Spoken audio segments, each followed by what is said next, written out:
કરીને આપે. તમે એને એક સ્પર્મ આપો ને એમાંથી એ બાળક કરી આપે. તમે એને અનાજ આપો એમાંથી ભોજન કરી આપે. તમે એને મકાન આપો એમાંથી ઘર કરી આપે. તમે એને થોડાક પૈસા આપો એમાંથી એફડી કરી આપે. કરો છો ને બધા?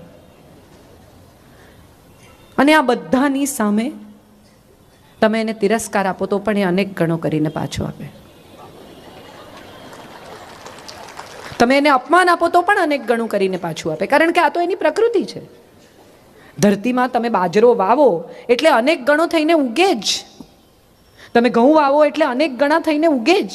આ પ્રકૃતિ છે સ્ત્રીની. સવાલ એ છે કે આપણે આ પ્રકૃતિની થોડાક વિરુદ્ધ જઈને કશું બદલવું છે, સુખી થવું છે, સારી રીતે જીવવું છે, કે 50 વર્ષની ઉંમરે કકળાટ કરતાં કરતાં 70 વર્ષે બીજા લોકોને આપણે ન ગમીએ એવી રીતે મરી જવું છે. આટલો જ સવાલ આપણે આપણી જાતને પૂછવાનો છે. એથી વધુ ખરેખર માણસ કશું કરી પણ શકતો નથી. મુલ્લા નસીરુદ્દીન ને એમના વાઈફ 2 જણા લડતા હતા. ખૂબ લડે. પડોશીઓએ તપાસ કરી શું થયું, તો મારા મારીને વાસણ ફેંકે, છૂટા ચીસો પાડે. એટલે પડોશીએ કહ્યું કે ભાઈ એકચ્યુઅલી ઝઘડો શેમાંથી થયો? આટલી બધી હદ સુધી તમે આવી ગયા તો ઝઘડો થયો શેમાંથી? એટલે મુલ્લા નસીરુદ્દીને સામે છણકો કરીને કહ્યું કે 10 વર્ષ સુધી કોઈ નોટબુક રાખે? હિસાબ નથી હોતો ઝઘડાનો. તમે હમણાં ઝઘડો શરૂ કરો તો તમને સમજણ પડે કે તમે 5 વર્ષ પહેલાંના મુદ્દા પર લડી રહ્યા છો. આપણે જ્યારે ગોવા ગયા હતા અને તમે જ્યારે ટાઈમસર નહોતા આવ્યા અને તમે તમારા મિત્રો સાથે બહાર જતા રહેલા, ત્યાંથી શરૂ કરીને આજે તમે ટાઈમસર ન આવ્યા માટે આપણે પિક્ચર જોવા ન જઈ શક્યા. આ આખો ઝઘડાનો સ્પાન છે. ખરેખર મુદ્દો શું છે? એક સ્ત્રી શું કરી શકે? બહુ બધા દાખલા આપવામાં આવે છે તમને, ઇન્દિરા ગાંધી ને કલ્પના ચાવલા ને ફોગટ ને બધું. એ કે તમારાથી જુદી નથી, એને કંઈ 3 હાથ નથી. વિલ્મા રુડોલ્ફ ઓલિમ્પિકમાં જેણે 9 મેડલ લીધા, એને 9 વર્ષે ડૉક્ટરે કહી દીધેલું કે આ ઊભી નહીં થઈ શકે. હવે આખી જિંદગી આ છોકરીએ પેલી ઘોડી પર ચાલવાનું છે. એક દિવસ વિલ્માએ સવારે જાગીને કહ્યું કે માં મને સપનું આવ્યું, હું ઓલિમ્પિકમાં દોડું છું. એની માએ કહ્યું કે દોડવું હોય તો દોડી શકાય, મહેનત કરવી પડશે. ડૉક્ટરોએ જે છોકરીને એમ કહ્યું હતું કે આ ઊભી નહીં થઈ શકે, એની માએ એને ઊભી કરી, દોડતી કરી, અને એ વિલ્મા રુડોલ્ફ 9 મેડલ લઈ આવી. હજી પણ આજે પણ વિલ્મા રુડોલ્ફ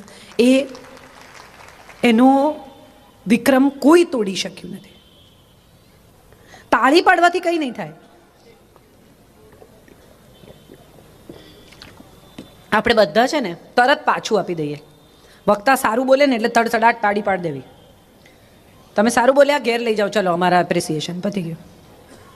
અમારે કંઈ કરવાનું રહેતું નથી. ખરેખર મારે એ કહેવાનું છે કે હમણાં અત્યારે આ ક્ષણથી નક્કી કરો કે જિંદગી જુદી રીતે જીવવાનો પ્રયત્ન કરશો, જેટલી બાકી છે એટલી. અને એમાં 4 જ વસ્તુ સૌથી મહત્વની છે. એક, ફરિયાદ કરવાનું છોડી દો, પણ ફરી યાદ કરો કેટલો સુંદર સમય હતો. 2 જણા પ્રેમમાં હોય ને, 1 કલાક વાત કરે ફોન ઉપર, તમારી બિલકુલ બાજુમાં બેસીને વાત કરે, અને તમે પૂછો ને કે શું વાત કરી? કંઈ નહીં. 1 કલાકથી વાત કરે છે, કંઈ વાત ના કરી તો કર્યું શું 1 કલાક? અને એ જ લોકો પછી તમે બધા વિમાનમાં, ટ્રેનમાં પ્રવાસ કરતા હશો, ખાસ કરીને વિમાનમાં ફોન પર વાત કરતા હોય, અને પેલી એર હોસ્ટેસ આવીને કે ફોન મૂકો, ચલ ભાઈ હવે મૂકું છું, લવ યુ. આ કયો સૂર છે? એક પતિ પત્ની રોજ બેસીને ચા પીએ, સામે એ જ સમયે સામેની ગેલેરીમાં બેન કપડાં સૂકવે. પત્ની રોજ કમ્પ્લેન કરે કે ભાઈ સાહેબ આ કેટલા ગંદા કપડાં ધુએ છે. વળી બીજો દિવસ આવે, વળી 2 જણા ચા પીવા બેસે, વળી પેલી કપડાં સૂકવે, વળી પત્ની ફરિયાદ કરે. થોડા દિવસ આવું ચાલ્યું. એક દિવસ પત્નીએ કહ્યું કે અરે આણે તો જોરદાર આજે કપડાં ચોખ્ખા ધોયા છે, અને કે પાવડર મળી ગયો લાગે છે ચોખ્ખો. એટલે પતિએ બહુ ધીમેથી નમ્રતાથી કહ્યું કે ના, મેં આપણો કાચ સાફ કર્યો છે. ખરેખર સામેવાળાના કપડાં ચોખ્ખા જ હોય છે, પ્રોબ્લેમ આપણા કાચમાં હોય છે. આપણે સાફ કરવાનું છે. સવાલ એ છે કે પરિસ્થિતિ વિશે કમ્પ્લેન કરવાથી પરિસ્થિતિ નહીં બદલાય. બદલવી છે તો ઊભા થઈને બદલવાનો પ્રયત્ન કરો. કેટલી બધી પત્નીઓ મને એવું કહે છે કે હું કમાતી નથી ને એટલે મારા પર દાદાગીરી કરે છે. કેટલાને એવું લાગે છે? હાથ તો ઉઠાવે કોઈ. મનમાં કહેશે કે કાજલબેન પૂછે છે પણ તમે જાણતા નથી બેન, અમારે તો ઘેર જવાનું છે. આ નિશાંતભાઈ તો બોલાવે બધાને. સવાલ એ છે કે જે સ્ત્રીઓ કમાઈ નથી એણે કશું નથી કર્યું. મારી એક ફ્રેન્ડના પપ્પા છે, એ વારે વારે એવું કહ્યા કરે કે હું રોજ સવારે 9:15 વાગે શાર્પ ઘરેથી નીકળી ગયો. મારી જિંદગીની 38 વર્ષની નોકરીમાં હું કોઈ દિવસ મોડો નથી પડ્યો. મેં આખી જિંદગી સમયસર પહોંચ્યો છું. હું આમ કર્યું છે, તેમ કર્યું છે. એટલે હું 2-4 વાર તો એમને સાંભળી ચૂકી. પછી મેં એમને કહ્યું, મેં કીધું અંકલ તમે ટાઈમસર પહોંચ્યા, એમાં આંટીએ ટિફિન ટાઈમસર બનાવ્યું એવું કંઈ કોન્ટ્રીબ્યુશન ખરું? બાથરૂમ તમારા નાવાના સમયે ખાલી રહે એવું કોઈ ફેમિલીનું કોન્ટ્રીબ્યુશન ખરું? તમે વિચાર કરો કે કોઈ માણસને 8:45 નાવા જવું હોય, બરાબર એ જ વખતે પહેલાં મોટો દીકરો નાવા જતો રહે, એ નીકળે અને આ ભાઈ નાવા જાય, બરાબર એ જ વખતે નાનો દીકરો નાવા જતો રહે. આપણે કેટલા બધા પરિવારોમાં જોયું છે કે બિચારો મોટો ભાઈ ઇસ્ત્રી કરી સરસ શર્ટ મૂકી નાવા જાય, નાનો શર્ટ પહેરીને જતો રહે. આવું કેટલા ઘરોમાં આપણે જોયું છે. તો કોઈ એક પુરુષ પોતાનું કામ, પોતાની નિષ્ઠા, પોતાની જવાબદારી સમયસર પૂરી કરી શકે છે, એમાં તમારું કોન્ટ્રીબ્યુશન છે. ગૌરવ અનુભવો. મેં કંઈ નથી કર્યું એવું કરવાને બદલે મેં શું કર્યું છે એનું લિસ્ટ બનાવો. તમારા બાળકોની પાસે સારી ડિગ્રી છે તો એ ડિગ્રી તમારી છે. 12 વાગે તમે જાગ્યા છો, તમે ચા કરી છે, તમે ટેલિવિઝનની ચેનલ જોયા વગર એક આખું વર્ષ વિતાવ્યું છે. આ તમારી પોતાની નિષ્ઠા અને કોન્ટ્રીબ્યુશનનું પરિણામ છે કે તમારું બાળક અહીંયા પહોંચ્યું છે. તમે 2 સારા નાગરિકો તૈયાર કર્યા છે. તમે ઘરના સૌને પ્રેમથી ભોજન આપ્યું છે. તમે આખા ઘરની જવાબદારી એક ધુરી, એક નિષ્ઠાની ધુરી બનીને સંભાળી છે. તમે બેકબોન છો આ ઘરનો. પણ આ બધાની વચ્ચે ક્યાંક તમે તમારી કાળજી કરવાનું ભૂલી ગયા છો. તમે સાવ ભૂલી ગયા છો કે તમે જો માંદા પડશો, તમે જો પથારીમાં પડશો, તમે જો સરખી રીતે નહીં જીવતા હો તો બાકીના લોકોની તબિયત, તકલીફ, સમસ્યાઓ કેટલી વધી જશે. કેટલી બધી સ્ત્રીઓ મેં એવી જોઈ છે કે ફ્રૂટ આવે એ પતિ માટે હોય, છોકરાઓ માટે હોય, અને આપણે એને કહીએ કે તમે ફ્રૂટ નથી, કે મને નથી, આપણને તો ચાલે. તમે દૂધ પીઓ છો? ના, આપણને તો ચાલે. તમે નટ્સ ખાઓ છો? ના, આપણને તો ચાલે. એકચ્યુઅલી આપણને જ ન ચાલે, બાકીના બધાને ચાલે. ખરેખર તો તમારે કડક ઊભા રહેવાનું છે આ ઘરની સંપૂર્ણ જવાબદારી સાથે. તમારી હેલ્થ સૌથી ઇમ્પોર્ટન્ટ છે.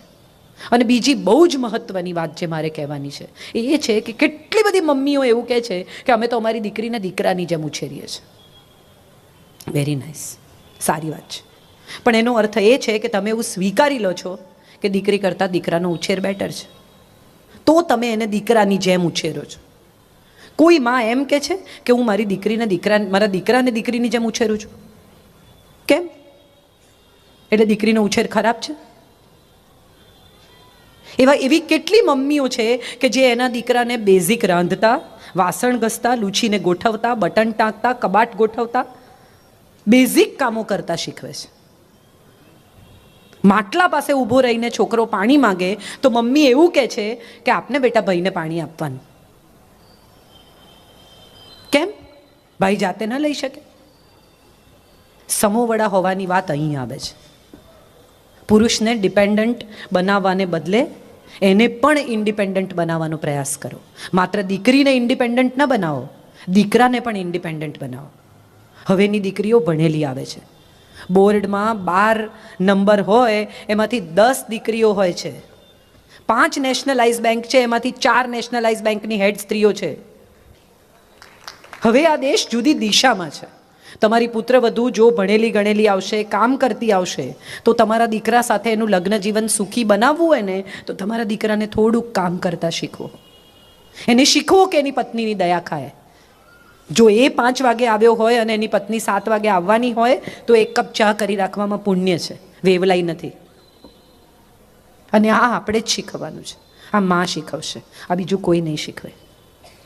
મોટા ભાગની મમ્મીઓનો પ્રોબ્લેમ તો એ છે કે જો ખરેખર દીકરો સામે પડીને કંઈ કરે તો મમ્મી એવું કે વેવલો છે, ભોગેલો છે, તો તું એને ચા કરી આપે છે, કરશે તો એની મેળે.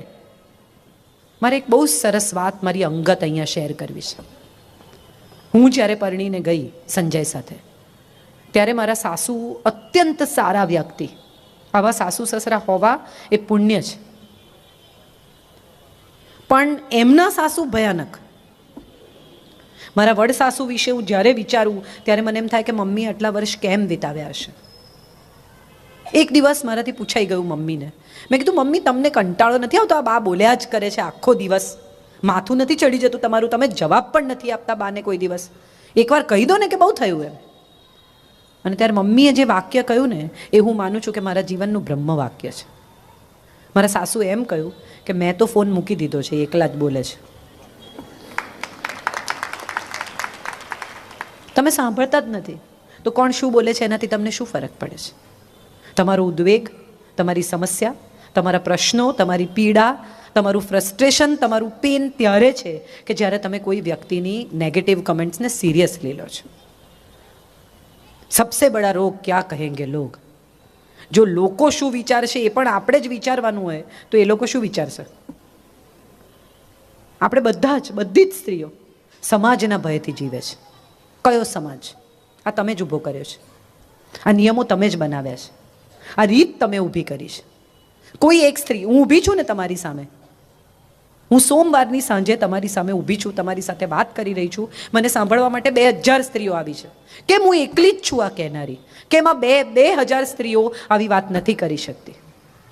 હું ઈચ્છું કે આ દેશની 2000 સ્ત્રીઓ આવી વાત કરે. એક કાજલ ઓઝા વૈદ નહીં, ઘેર ઘેર કાજલ ઓઝા વૈદ હોય તો કશું કર્યું કાર્યું લેખે લાગે છે. અભિભૂત થઈ જવાથી, અંજાઈ જવાથી, સાંભળવાથી, મોહિત થઈ જવાથી કંઈ નહીં થાય. કશું કરવું પડશે. सिर्फ हंगामा खड़ा करना मेरा मकसद नहीं. मेरी कोशिश ये है कि सूरत बदलनी चाहिए. તમારે બધાએ ક્યાંક કશેક કશુંક જુદું કરવાનું છે અને ક્યારેય મોડું નથી થતું. હું 10 વર્ષ ઘરમાં રહી છું. મારું સંતાન જન્મ્યું એ પછીના 10 વર્ષ મેં કંઈ જ નથી કર્યું. મારો દીકરો ફૂલ ટાઈમ ઘરે જતો થયો એ પછી મેં કામ કરવાનું શરૂ કર્યું છે અને મને તો મોડું નથી થયું. ઓહો, હવે કોના માટે વજન ઉતારવાનું? ઓહો, હવે કોના માટે કરવાનું? શેને માટે? પોતાના માટે કરવાનું. પોતાના માટે સુંદર લાગવાનું, પોતાના માટે સારું કરવાનું. કોઈ એપ્રિશિએટ કરે, કોઈ તમને સર્ટિફિકેટ આપે, કોઈ કે અરે વાહ ભાભી વજન ઉતરી ગયું, એને માટે વજન ઉતારવાનું? કે તમે અરીસામાં જુઓ ને તમને એમ થાય કે વાહ કેટલી સરસ લાગુ છું, એને માટે વજન ઉતારવાનું? એક ભાઈ એક મકાનમાંથી બહાર આવ્યા અને આવીને જોર જોરથી હશે તો બીજા ભાઈએ એને પૂછ્યું કે આટલું બધું કેમ હશે છે? તો કે મેં અંદર એક બેનને પૂરી દીધા છે. તો કે એમાં શું હસવાનું? અંદર પૂરી દીધા છે એનાથી કે મેં એમને 50 સાડી, 50 મેચિંગ બ્લાઉઝ, 50 ચણિયા, 50 સેટ આપ્યા છે અને આખો મેકનો મેકઅપ સેટ આપ્યો છે. તોય શું હસવાનું? કે અંદર એક પણ અરીસો નથી. શું કરશે? આપણી મજા એ છે કે આપણે બધા કશાક એપ્રિસિએશનની રાહ જોઈને બેસી રહીએ છીએ. આપણે બધાને લાગે છે કે કોઈ આવશે ને બચાવશે, કોઈ આવશે ને ઉગારશે, કોઈ આવશે ને લીડ લેશે, કોઈ આવશે ને આપણા માટે બોલશે, કોઈ આવશે ને આપણા માટે અધિકાર માટે લડશે. એવું નહીં થાય. મોરારી બાપુની કથા પૂરી થાય ને 5 કલાકની, એ કથા પૂરી થાય અને લોકો જમવાની લાઈનમાં ઊભા રહે ને ત્યાં લડવા માંડે છે. એટલે આ જે કલાક સવા કલાક મેં તમારી સાથે વાત કરી એ પછી શું બદલાશે એની મને નથી ખબર, પણ મને એટલી ચોક્કસ ખબર છે કે મારો એવો પ્રયાસ છે કે કશું બદલાય. અદ્ભુત શાયરાઓ, અદ્ભુત લેખિકાઓ આવીને જતી રહી. અમૃતા પ્રીતમ, પરવીન શાકિર, સારા શગુફ્તા, વર્જિનિયા વુલ્ફ, કેવી કેવી સ્ત્રીઓએ લખ્યું. હું ही आविश ने जती रहीश. कल और आएंगे नगमों की खिलती कलियां चुनने वाले, मुझसे बेहतर कहने वाले, तुमसे बेहतर सुनने वाले. क्यों कोई मुझको याद करे? मसरूफ ज़माना मेरे लिए क्यों वक्त अपना बर्बाद करे? અગત્યનું એ છે કે આ સ્ત્રીઓને આપણે એટલા માટે યાદ કરીએ છીએ કે એણે ઇતિહાસમાં પોતાના નામની સહી કરી છે. અમૃતા પ્રીતમ એવી સ્ત્રી છે કે જેણે એના 12 વર્ષના દીકરાને કહ્યું, એના દીકરાએ એને પૂછ્યું કે હે મમ્મી, હું સાહિર અંકલનો દીકરો છું, બધા એવું કહે છે. અને ત્યારે માં સંપૂર્ણ નિર્ભીકતાથી પોતાના દીકરાને કહે છે કે બેટા એવું છે નહીં, પણ હોત તો સારું થાત, મને કંઈ વાંધો નથી. સારા શગુફ્તા મરેલું બાળક હોસ્પિટલમાં પડ્યું છે અને એ પોતાની નર્સને એમ કહે છે કે મારું બાળક તારી પાસે જમા છે, હું પાછી આવું છું પૈસા લઈને મારા બાળકને લઈ જવા માટે. 300 રૂપિયા પડોશી પાસે માંગીને આવે છે, 295 રૂપિયા ચૂકવે છે, એક હાથમાં 5 રૂપિયા છે, એક હાથમાં બાળક છે, અને હોસ્પિટલ સ્ટાફને કહે છે કે ચંદો ભેગો કરીને મારા બાળકની ઉપર કફન નાખી દેજો, કારણ કે એની કબર તો મારા હૃદયમાં બની ગઈ છે. આ એ સારા શગુફતા છે. પરવીન શાકિર છે, 19 વર્ષે એના ડિવોર્સ થાય છે અને કાઝી પૂછે છે એને કે તારે કંઈ કહેવું છે, અને ત્યારે પરવીન શાકિર જવાબ આપે છે કે તલાક તો દે રહે હો ગરૂર એ કહેર કે સાથ. ગરૂર એટલે અભિમાન, કહેર એટલે તૂટી પડતી વીજળી.